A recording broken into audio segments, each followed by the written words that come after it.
अस्सलाम वालेकुम dear viewers.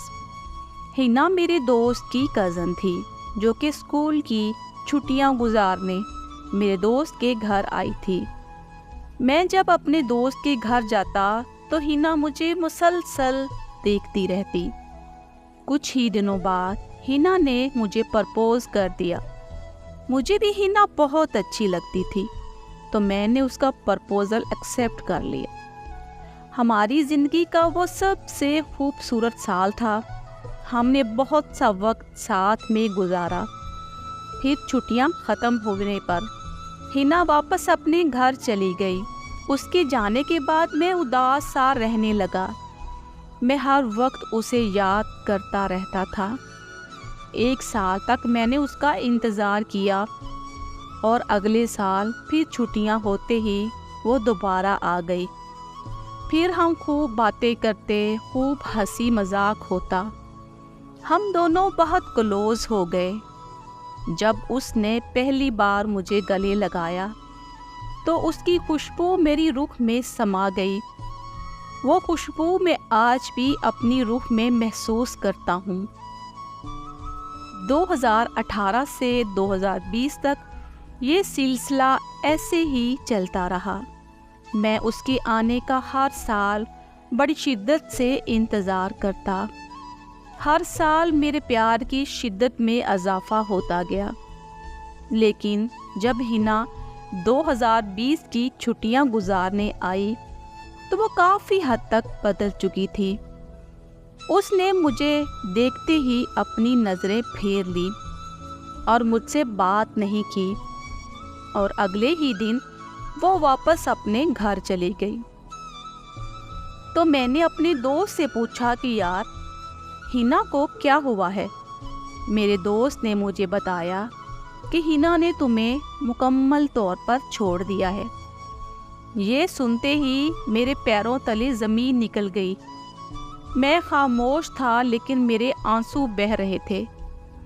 मैंने छोड़ने की वजह पूछी तो मेरे दोस्त ने बताया कि हिना कहती है कि तुम उसके काबिल नहीं हो। मैं रोता रहा, तड़पता रहा, लेकिन वो जा चुकी थी। मेरा उससे राब्ते का कोई ज़रिया नहीं था। वो कभी दोबारा छुट्टियां गुजारने भी नहीं आई। लेकिन मैं हर साल उसका इंतज़ार करता रहा और फिर 4 साल बाद वो मुझे फेसबुक पर मिली। मैंने उसे फेसबुक पर मैसेज किया तो उसने बात करने से इनकार कर दिया। मैंने पूछा कि आखिर मेरी गलती क्या है तो वो कहने लगी गलती तो मुझसे बचपन में हुई थी और अभी उस गलती को भूल चुकी हूँ, तुम भी भूल जाओ। मैंने कहा यार ऐसे कैसे भूल जाऊँ? अगर मैं भुलाना चाहता तो 4 साल से भूल चुका होता, मगर तुम मेरी यादों से और मेरे ख्यालों से कभी जा ही नहीं सकती। और इसमें कोई शक नहीं कि मैं आज भी तुमसे बहुत मोहब्बत करता हूँ। तो उसने कहा कि ये कहकर मुझे मायूस कर दिया कि भाड़ में जाए ऐसी गरीब मोहब्बत और भाड़ में जाओ तुम। फिर मैंने उसकी बहुत मिन्नतें की कि वो मुझसे कभी कभी बात कर लिया करे तो उसने मेरी बात मान ली और मेरे मैसेज करने पर वो ऑनलाइन होने के बावजूद कई दिनों तक मुझे जवाब नहीं देती थी। मुझे बहुत तकलीफ़ होती लेकिन मैं बर्दाश्त कर लेता था। एक दिन मैंने उसे मिलने के लिए बोला तो वो मान गई। उस दिन मैं उसके घर के बाहर 1 घंटा तेज़ और सर्द बारिश में उसका इंतज़ार करता रहा।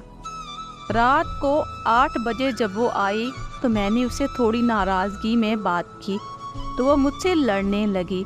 उसने कहा तुम होते कौन हो मुझसे इस तरह बात करने वाले? मैं उस दिन अपनी बेबसी पर बहुत रोया।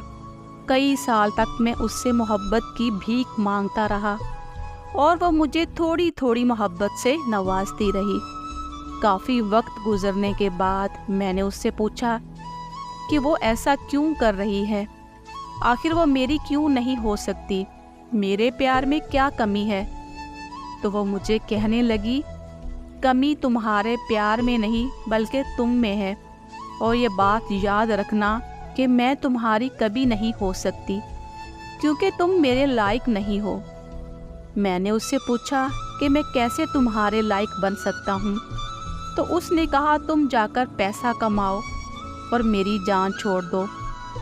میں اسے بہت کچھ کہنا چاہتا تھا مگر بس اتنا ہی کہہ پایا کہ لو، آج سے میں نے تمہارا پیچھا چھوڑ دیا۔ آج 3 سال ہو گئے ہیں۔